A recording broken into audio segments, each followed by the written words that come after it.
Well, how's everyone doing? Hopefully well. Hello everyone, I am Gopal Chakrabarti. You may know me as G.C.Nightwalker. I am a self-published author. I wrote this novel. Links to buy this will be in the description. Now with the introductions done, I just watched Morbius. Now I have a lot to say about this film, and that's not because the film itself is something groundbreaking or anything. It's not. It's pretty much what you would expect. I don't mean to say it as it's predictable or anything. It has some predictability elements to it, but it's a very simplistic story. It's a very known story, I would say. But I while watching the movie, I didn't feel that it needed to be anything more than that, at least for the movie that it was trying to be. I know that the movie that was advertised was completely different to what the movie ended up being. I'll talk about that. But first, I want to talk about what the movie itself is. It's a very simplistic story. There's a doctor, he has a rare blood disease.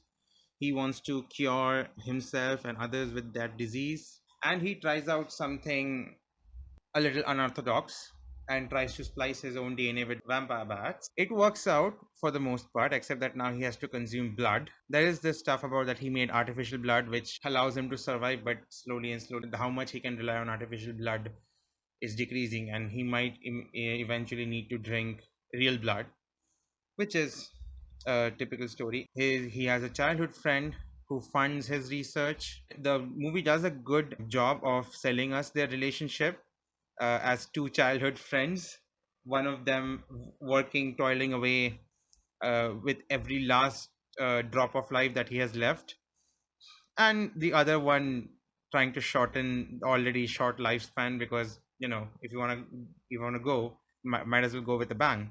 Michael becomes this pseudo vampire or a living vampire. His friend Lucian finds out about this. So obviously, from his standpoint, he wants the serum. Michael doesn't want to give it to him because he has to constantly consume blood. It makes him dangerous to other people, and if he doesn't consume blood, the disease comes worse than before. And so obviously, he doesn't want to give it to his childhood friend. But he takes it anyway behind his back and commits a murder, and Michael is blamed for it. He's put in jail. He breaks out of jail when he finds out what happened, and the story pretty much revolves around their conflict of Lucian or Lucius Crown trying to make Michael understand that this is their nature, and Michael Morbius trying to be the good doctor. And it ends with their final battle, which it was good enough. What I'm saying is it's not every review I've read for this movie is scathing, and like it says it's like a terrible movie. It wasn't that bad, and it I understand that it's quite possible that me going in with the expectation of seeing a terrible movie might have contributed to me feeling better about the movie. But I feel everyone watching the movie felt exactly the same as me, and I still feel that the scathing reviews are justified, and that is because of one reason only, and that is that the movie was not marketed as a smaller movie, as a fight between two childhood friends who somehow gain superpowers.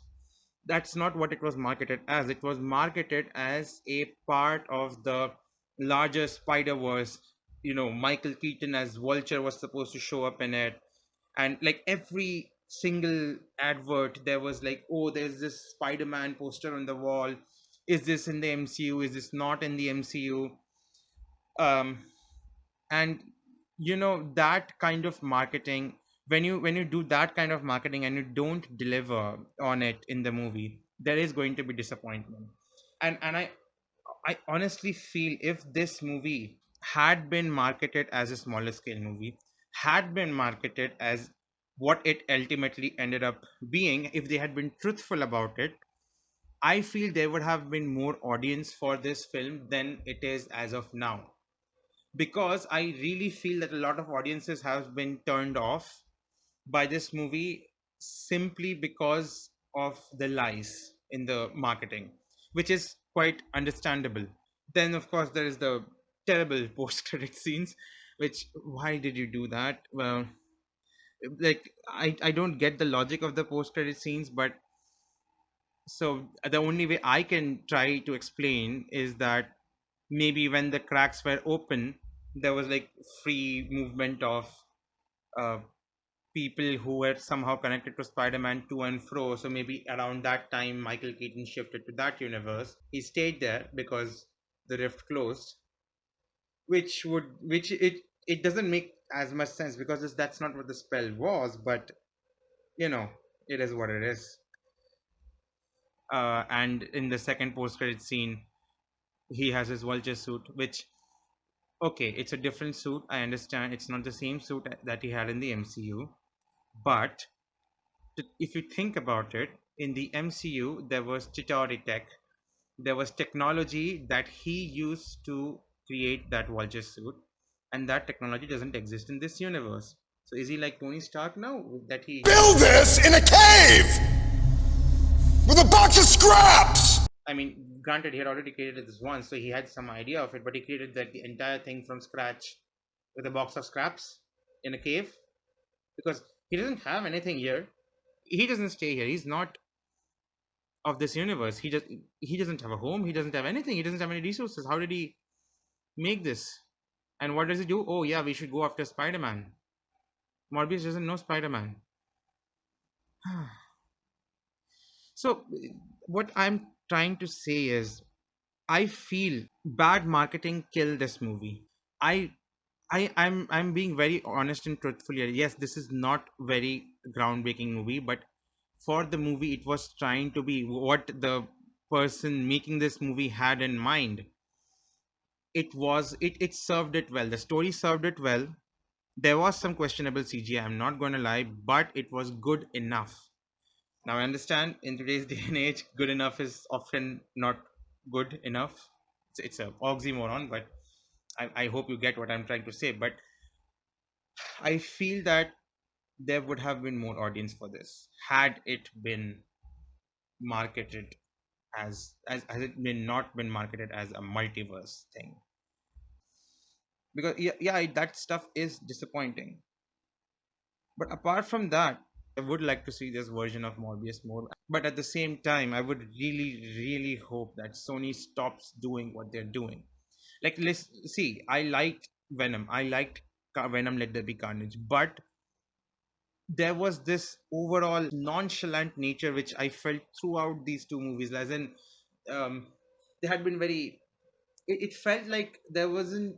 They didn't feel like they had to put much effort into that, as if the the character itself is going to be enough to sell their movie. And I'm afraid that this strategy of oh the character is enough is working for them because that they are making money with this.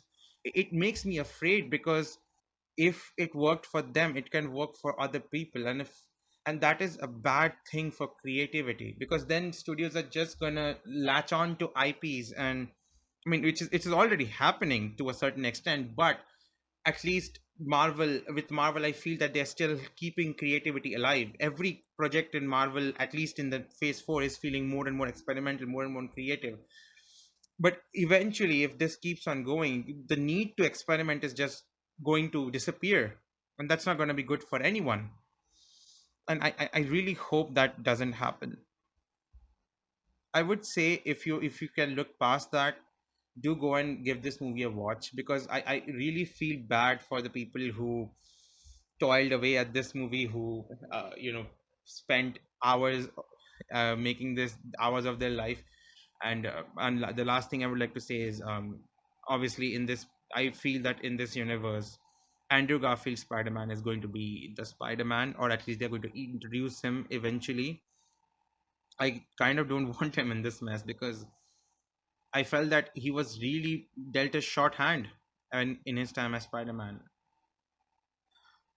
I hope that he, because I feel that if Marvel got hand at Andrew Garfield, we could get something truly awesome, as was proven by No Way Home.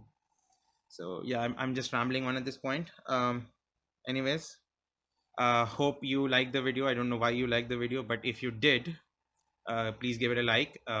Make the red button down gray. Subscribe. Uh, or press the bell, all notifications. Buy my novel if you feel like it. Um, all links will be in the description. Follow me on my socials. And yeah, that's all I have to say. Goodbye. Have a nice day, everyone.